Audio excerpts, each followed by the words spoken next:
Do you get all of these bead subscription boxes every month and then wonder what on earth you're going to do with them? Well, today I have for you 3 quick tips on making the most of your bead stash and all of those subscription boxes. Hi there, Sandy here. Welcome to another Friday Findings video at keepsakecrafts.net. My very first tip for you when you get these bead subscription boxes so that you can use them to the best possible advantage. Because face it, even though they feel like a gift when they come, we've paid for them, is to store everything so that you can find them. Be organized. That is my main tip, so that you can find things. And here's an example. This is the February 2020 dollar bead box. Just a few of the things that are in here. So let's take a look. We have some findings in here. We have some really nice bead cones. There are other things in here. This clasp comes from the January 2020. Store these things by type and by color so that you can find them. I have a box that is just silver jewelry findings. I actually have 2 boxes. I actually have 5 boxes. 2 for silver, 2 for gold, and 1 for copper. Although I'm going to have to expand my copper into 2 soon. Store your findings by how you look for them first. When you're organizing, also store your beads by how you look for them first. My unusual ones, such as 2-hole and odd shapes, are stored by shape, because that is what I look for first. So I might find myself looking for drop beads, and I will have these all in one place. The rest are stored by color. Another tip I have for you to stay organized is to actually store them with the labels from the dollar bead box. Whenever you get a dollar bead box, and there are other boxes, they come with inventories and lists, is to cut these out. I use a pair of scissors and cut these out and actually tape them to the bead strands so I know exactly what they are. Now these are Czech fire polish, which you get in every dollar bead box. You get 3 and 4 millimeter, so I don't bother keeping those labels because I can tell now by looking. These are 3 and these are 4, and aren't these pretty colors? These are the February dollar bead box beads. So gorgeous. But anyways, back to just being organized, keeping these together so that if you find that you have a use for these and you want more, you know exactly what the color is. This is the full coat chrome, which is what I used in this bracelet. You can find them and order more because it's only $1 for a strand. So being organized, keeping things stored by color and by type. So if it's a clasp, a toggle clasp, if it's cones, if it's whatever kind of finding, having them organized so that you can find them. Store them by the way you look for them, which is usually by type. You're looking for a cone, you're looking for a clasp, and then by color. My next tip is to make substitutions freely whenever you need to.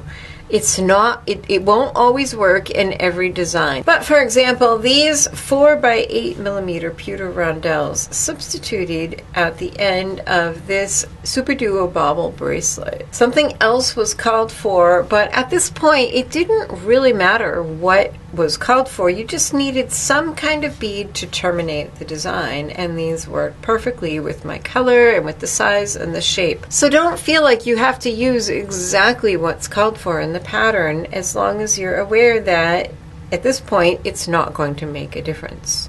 Also, be aware of when it's appropriate to use an entirely different bead. This center bead, these are called angel earrings, aren't they cute?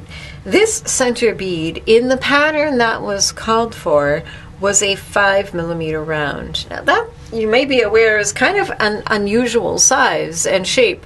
You don't find a lot of those. And so what I had here are 3 by 5 millimeter pinch beads from the dollar bead box. And because the dimension side to side is 5 millimeters, and that was kind of what mattered in the pattern because that's the way they're strung, they work perfectly. So I didn't have to worry about going out and ordering some 5mm rounds specifically for this design. I had these, and because I had my little tag that I had cut from the sheet, I knew exactly what size they were. Also, these earring findings. These are silver-plated earring findings that are also from the dollar bead box. Because they were sorted by type and shape, I was able to find them and use them in this pattern. Another thing to be aware of are similar beads by different companies, such as superduos and twins. They are very similar two-hole beads made by different companies. They do have their differences, but at different times they can be interchangeable. So you might want to experiment in patterns and see if they will work. Here are some Czech bead tile beads. These are 6mm tile beads. You may be able to substitute Japanese teal beads. They're a little bit different in size, definitely different in shape, as you can see from this graphic. The tile beads have a more rounded edge. The teal beads have a sharper edge. They're slightly smaller. And I'll link you to videos that talk more about the differences. But if you also understand their similarities in some patterns, you may be able to substitute them. Also, things like O beads and demi-rounds, which is something I learned in researching this video. I had seen patterns that called for O beads. I had just recently ordered some demi-rounds, actually, to do these angel earrings. They're seed beads that are half the size of an 11-0. They also have them in 8-0, but they're basically about half the width. And so they fill in these spaces in these little earrings. Also, these 6x12mm drops I've substituted in the pattern for these angel beads. You can see in my little clip of the pattern here from the pattern magazine that it called for an entirely different kind of drop, a center drilled drop. But because I was aware of what I was doing, I was able to substitute these just by going straight through them instead of down and through a little stop bead and back up. They work just fine. Many thanks to those of you who have decided to support me on Patreon. It makes a big difference and is a huge factor in whether or not this channel stays on YouTube. If you're a regular here and you watch my videos every week, you might consider supporting me, and if you like my videos, don't forget that patrons have the opportunity to get up to 2 bonus tutorials every month. My final tip, and my favorite and the best one ever, is to use Evernote to help you find designs with unusual shape beads.